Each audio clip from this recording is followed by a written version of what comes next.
Hello students, percentage के तीसरे part में आज हम फिर से हाजिर हैं आपके सामने। लास्ट की जो 2 वीडियोस थे उसमें फर्स्ट में मैंने कॉन्सेप्ट बताया था, दूसरे वीडियो में मैंने कुछ क्वेश्चन आपको उसी कॉन्सेप्ट सॉल्व करके बताए थे। परसेंटेज में एक कॉन्सेप्ट और बनता है कि कभी कभी क्या होता है, किसी चीज़ की वैल्यू जो है प्लस हो जाती है और किसी किसी चीज़ की वैल्यू माइनस हो जाती है। मतलब कि इंक्रीजमेंट एंड डिक्रीजमेंट। इंक्रीजमेंट आप समझते हैं, इंक्रीजमेंट का मतलब क्या होता है? आरोहण, बढ़ना, ऊपर की तरफ जाना। और डिक्रीजमेंट मतलब अवरोहण, नीचे की तरफ आना। ओके, तो जो फर्स्ट वीडियो कॉन्सेप्ट था वो कॉन्सेप्ट क्या था कि जब किसी चीज़ का हमको परसेंट निकालना है तो परसेंट निकालने के लिए क्या करते थे? ऑक्टेन वैल्यू जो होती थी उसको ऊपर लिख लेते थे न्यूमरेटर में, टोटल वैल्यू डिनोमिनेटर में 100 से मल्टीप्लाई कर देते थे, है ना। ये फार्मूला हुआ करता था। अब जो है, अब फार्मूले में कोई चेंज नहीं है। थोड़ा सा चूंकि इंक्रीज वैल्यू और डिक्रीज वैल्यू यहाँ पे सामने आ रही है, तो उस समय क्या होता है कि अगर कोई वैल्यू है जो इंक्रीज हो रही है, अगर कोई वैल्यू इंक्रीज हो रही है तो क्या करते हैं, जो टोटल वैल्यू होती है उसके साथ उसको मल्टीप्लाई करते हैं 100 प्लस वो इंक्रीजमेंट वैल्यू का जो इंक्रीमेंट है वो यहाँ पर लिखा जाता है अपॉन 100 करके। कितने टाइम के लिए, 1 साल, 2 साल, 1 महीने, 2 महीने, या etc जो भी हो, उसको प्रदर्शित करने के लिए ये फार्मूला होता है स्टूडेंट्स। तो ये दोनों फार्मूले आप याद रखिएगा, ये आपको काफ़ी हेल्प करने वाले हैं आगे के क्वेश्चंस में। आइए अब इन आधार पर हम कुछ क्वेश्चंस सॉल्व करते हैं। डियर स्टूडेंट, तो ये क्वेश्चन है आपके सामने, the value of a machine depreciates every year by 5%। एक मशीन है जिसकी वैल्यू, जिसका जो दाम है वो हर साल 5% घट रहा है। Okay, if the present value of the machine be ₹1 lakh, आज वो जो मशीन है वो 1 लाख की है और हर साल उसका 5% रेट घटेगा, ठीक है। तो what will be it's value after 2 years, तो 2 साल बाद वैल्यू क्या होगी? आप यहाँ देख रहे हैं,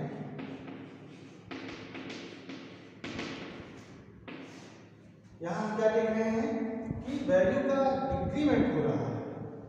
डिप्रिसिएट का मतलब क्या है? घट रही है ना, दाम उसका घट रहा है।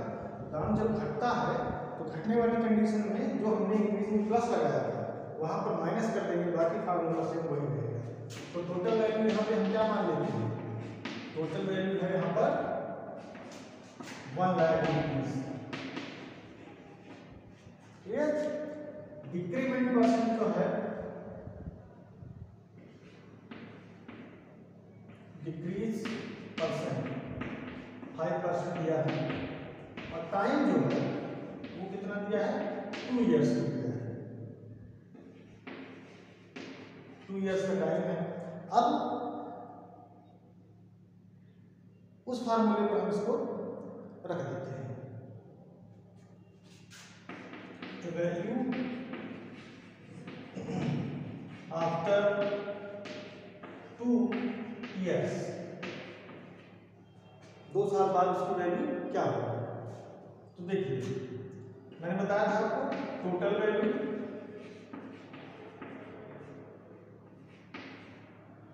Into in bracket 100 plus increase के लिए था, लेकिन यहाँ पर डिक्रीज है, डिप्रिसिएट हो रही है, मशीन का दाम घट रहा है, माइनस 5% और अपॉन 100। टाइम कितना है? टाइम है यहाँ पर 2 ईयर्स का, ठीक है। तो टोटल वैल्यू कितनी है? 1 lakh into 100 minus 5, 95 upon 100। 2 time है तो 95 अपॉन 100, 2 टाइम हो गया। कैलकुलेट कर लीजिए, 2 0 2 0 कट जाएंगे। 10 इंटू 95 इंटू 95, 95 को 95 से मल्टीप्लाई करेंगे,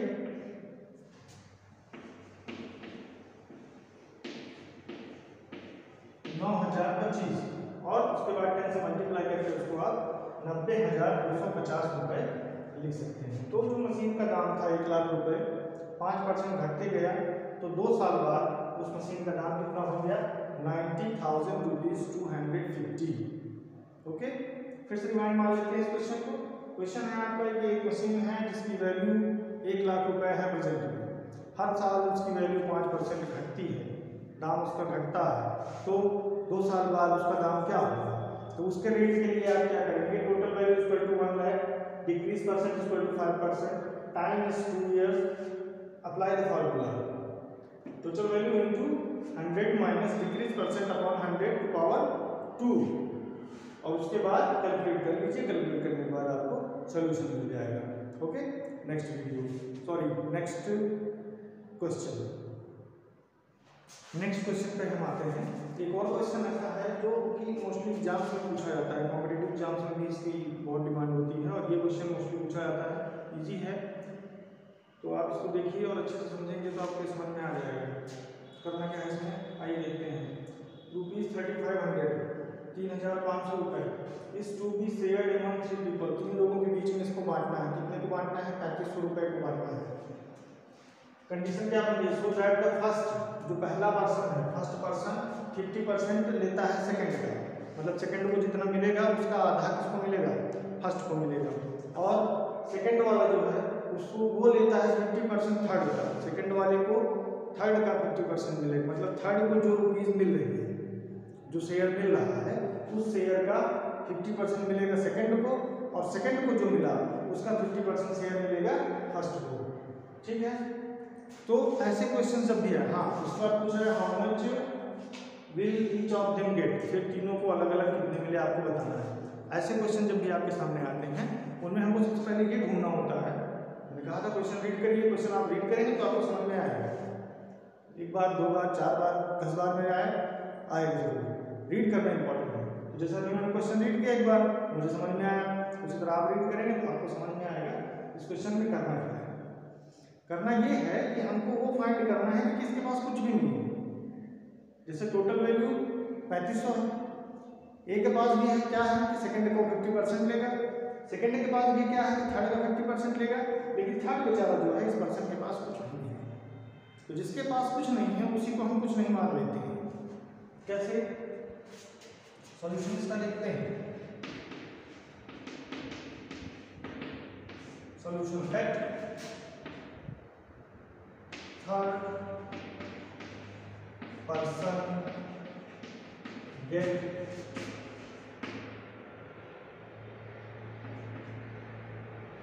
एक्स रुपीज। तीसरे पर्सन को कितना मिला? X rupees. मान लेते हैं कि इसको बेचारे को एक्स रुपीज उसमें से मिला। ठीक, अब उसके बाद सेकंड वाला जो है, उसको इसका 50% मिल रहा है, and the second person get 50% किसका? थर्ड का। थर्ड को कितना मिला? एक्स मिला है, एक्स का 50%। 0 to 0 कैंसिल, 5 1 5, 5 2 10, कितना मिला है? X upon 2 rupees. Correct. Next, and the first person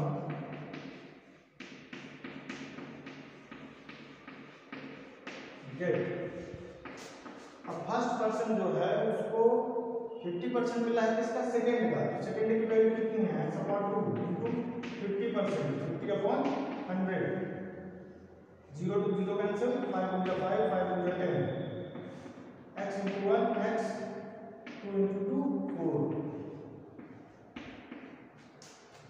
ये तीनों के शेयर हो गए, 35 रुपए में तीनों को शेयर हो गया। अब टोटल वैल्यू कितनी है आपकी? Total value is equal to ₹3500। Okay, करना क्या है? तीनों पर्सन को जो मिला है तीनों को ऐड कर देते हैं, 3500 के इक्वल कर देते हैं, पता चल जाएगा किसको कितना मिला है। आइए, x + 4 + x + 2 + x upon 1, x single होने पे हम लिख सकते हैं x अपॉन 1 = 3500। सॉल्व करिए इसको, 4 2 एलसीएम कितना होगा 4 होगा, 4 1 जा 4, 1 टाइम इनटू x, 2 2 जा 4 2x, 1 4 जा 4 4 into x 4x equal to 3500।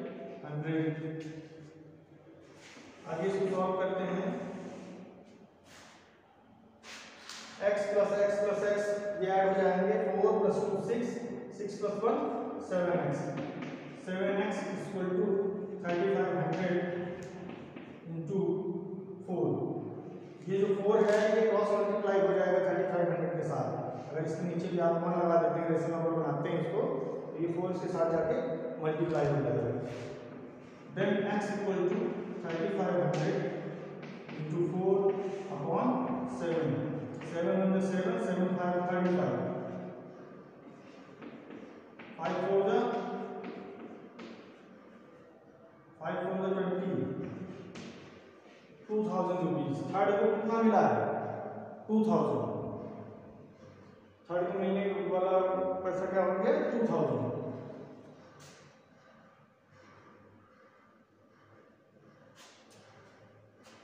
अब हम इसको इधर लिख सकते हैं, क्या लिख सकते हैं, so first person get, first person कितना मिला है x upon 4,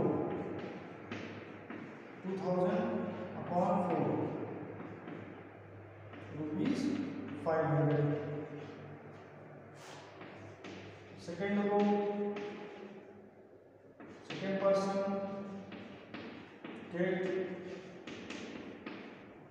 x upon 2 means 2000 upon 2 equal to 1000। कितना मिला इसको, सेकेंड पर्सन को 1000 एंड थर्ड पर्सन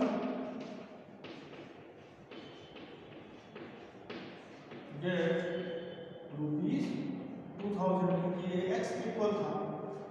तो इस तरह देखा आपने। ये क्वेश्चन इंपॉर्टेंट इसलिए है क्योंकि शेयर करने वाला जो क्वेश्चंस हैं ये कॉम्पिटिटिव एग्जाम्स में भी आते हैं और एक्सरसाइज में भी आपको मिलेगा। कहीं ना कहीं आप जब एग्जाम्स वगैरह देते हैं तो ऐसा क्वेश्चन जरूर आता है कि ये इतना है, उसको इतना परसेंट शेयर किया, इतना हुआ। या कभी कभी क्वेश्चन ऐसा बनता है कि फादर ने अपने विल में 3 बच्चों का जो है अपनी प्रॉपर्टी डिस्ट्रीब्यूट की, तो 10% बेटी को दिया, 20% बेटे को दिया, एक्सेट्रा। जो भी हो, सिस्टम यही रहेगा आपका। हमको सिर्फ क्वेश्चन पढ़कर अच्छी तरह से निचोड़ कर ये ढूंढ लेना है कि उसमें किसको कुछ नहीं मिल रहा, मतलब क्वेश्चन में किसको कुछ नहीं मिल रहा। जैसे यहाँ पे देखो थर्ड पर्सन को कुछ नहीं मिल रहा था, लेकिन सबसे ज़्यादा अमाउंट उसी को मिला है। ठीक है, तो ये चीज़ हमको देखनी होती है कि कहाँ पर क्या पूछा जा रहा है आपसे। ओके, सो डियर गाइस, ये आपका चैप्टर था परसेंटेज से रिलेटेड जो भी क्वेश्चंस थे मैंने आपको बताया, सारे इंपॉर्टेंट क्वेश्चंस। और इन क्वेश्चंस को ही जो है एग्जाम्स वगैरह में पूछा जाता है, ऐसे क्वेश्चंस आते हैं। तो इससे मिलते जुलते आपको क्वेश्चन आपके एक्सरसाइज में मिलेंगे। जो क्वेश्चन है आपके पास, आप अपनी एक्सरसाइज को सॉल्व करिए। कुछ असाइनमेंट मैं भी दूंगा, उसको आप सॉल्व करिए। सॉल्व करने के बाद इन केस आपको कहीं कोई प्रॉब्लम आती है, आप मुझसे कॉन्टैक्ट कर सकते हैं on my WhatsApp number, on my personal number. So thank you. Goodbye.